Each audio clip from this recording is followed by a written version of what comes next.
नमस्ते दोस्तों, आप सबका स्वागत है आज के इस मॉड्यूल में, जिसमें हम बात करने वाले हैं how to do group discussion. Group discussion की क्या प्रोसेस होती है, कैसे थॉट प्रोसेस हमें देना है और हमें जीडी को कैसे क्रैक करना चाहिए।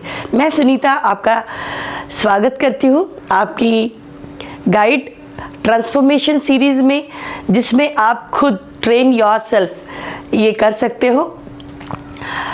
जैसे कि हम बात करने रहे ग्रुप डिस्कशन की। ग्रुप डिस्कशन का मतलब क्या होता है, इसे कहते हैं GD.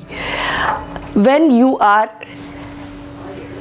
presenting your opinion or comment or your thought process or point of view in front of group of people, it is called as a group discussion. Generally ये स्क्रीनिंग टूल या जिसको हम कह सकते हैं शॉर्टलिस्टिंग टूल के लिए as a this tool this can be used. GD होता क्या है, देखिए आज बहुत ज़्यादा हम देखते हैं हर वक्त कंपटीशन हमें फेस करनी पड़ती है। आज 5 पोस्ट अगर किसी कंपनी में वैकेंसी है तो उसके लिए 500 लोग टर्न होते हैं। अब नेचुरली किसी एचआर एग्जीक्यूटिव या एचआर मैनेजर के लिए इन 500 लोगों को सिंपली डिनाई करना, रिजेक्ट करना, बोलना कि नहीं we have chosen 5 people, you go, that will create a very bad image in the market. That is why they need to apply some shortlisting tool and that is nothing but GD.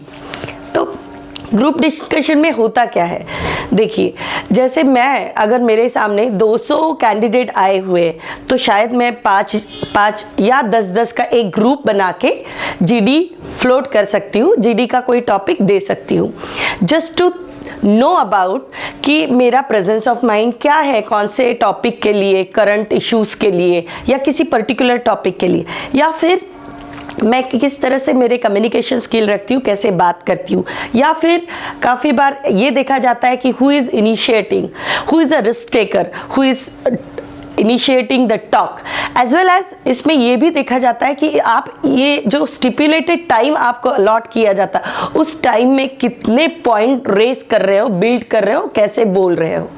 तो आपको पहले पता भी नहीं होता कि आपको कौन सा टॉपिक जीडी के लिए मिलने वाला है। वक्त पे आपको एक टॉपिक दिया जाता है, फ्लोट किया जाता है और दूर से आपको जो रिक्रूटर है, जो एचआर मैनेजर है, वो आपको ऑब्जर्व करता रहता है उस ग्रुप को कि how you are performing, how you are putting forward, how you are contributing the whole discussion in a group. That is called as group discussion. अब समझिए मैंने 5 का एक ग्रुप लगा दिया और इसमें अगर मैंने जस्ट दूर से ऑब्जर्व किया who is initiating the talk, discussion कौन शुरू कर रहा है, किसके पॉइंट्स ओरिजिनल है, कौन कॉपी बात कर रहा है, यानी एक का पॉइंट उठा के दूसरा बोल रहा है, कौन चुपचाप बैठा है, who is not initiating, who is not taking any risk to talk, who is not completing their talk within that stipulated time. तो इसमें से आपके बहुत सारे एस्पेक्ट ऑफ पर्सनालिटी जज किए जाते हैं, क्लूज लिए जाते हैं कि who is good communicator, who is good in mannerism, or how they are contributing as a team member, how they are initiating the talk, how they are taking a risk, how they are original. So many clues can be drawn from this group discussion. So whenever you are actually preparing for any group discussion, you have to be well versed, you have to be well informed about the current issues. Generally either आपको social issues या current issues दिए जाते हैं GD के topic, as a GD के topic के लिए। तो आप ज़रूर ये इस तरह से अपनी तैयारी करिए। और जैसे मैं अब यहाँ आपको एक एग्जाम्पल दे के बताती हूँ। जैसे समझिए अभी हमें बात करना अगर बताया गया कि do you feel the Trump government policy regarding Indian people, is it right or wrong? So when you want to say something about Trump policy, you should know the basics. तो अब शायद हम रिसर्च साइंटिस्ट नहीं है कि हम पहले ही पूरा डिटेल में फॉरेन पॉलिसी पढ़ के जाए इंडिया एंड यूएस का, लेकिन एक एज अ कॉमन पर्सन आप क्या कॉमन थॉट दे सकते हो कि हाँ हम अमेरिका में हमारे लोग जाते हैं तो उसमें जो रिस्ट्रिक्शंस या लिमिटेशंस अभी ट्रम्प सरकार या पॉलिसी ने लगाए है क्या वो उचित है कि नहीं, इस पे हमें बात करना है। तो हम कैसे करेंगे, जस्ट गिव अ 30 सेकेंड और 1 minute to yourself to put a common approach, common thought process on this topic in your mind.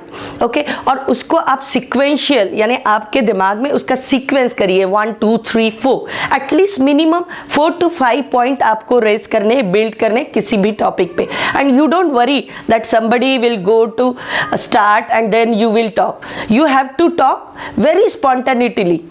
बहुत ही स्पॉन्टेनियसली आपको बात करनी है, स्पॉन्टेनिटी के साथ बात करनी है. तो सबसे पहले आप बात करेंगे कि as we know that there is a change in governance in US, so naturally there is going to be some policy change. Okay, so that is their internal issue to change the policy regarding allowing any citizen of any country in their country. So as we know, we are facing lot of brain dead. Okay, so many people are draining, means the very qualified, skilled person are going towards US, and we do feel that is a brain drain for us. So if it is there, it is good that we are getting the opportunity to operate in our own country. We are contributing to the success of our own country, and that's the best thing I feel. Secondly, if there is a restriction in US country, so we can explore the opportunity with other developed country, like we can go to Japanese company, we can go to German companies, and so many avenues, as we are the technically very sound and skilled worker in the world. Our English language is so good compared to any other country's people, so why not we can explore any other options. Third, my point regarding Trump policy is about, if they are saying that they want to choose at their own discretion, why not it should be. If it is our country, we can also follow this kind of policy. That is their right. We cannot actually challenge the policy of any governance. And last but not the least, I feel we, the Indians, more than 50% contributes in the overall technical expertise and upgradation and the contribution and achievement of US. So we take a pride. Someday they will face the challenge and they will come back to us and will ask for the most best people from us. Till the time we can survive with other options. Thank you very much.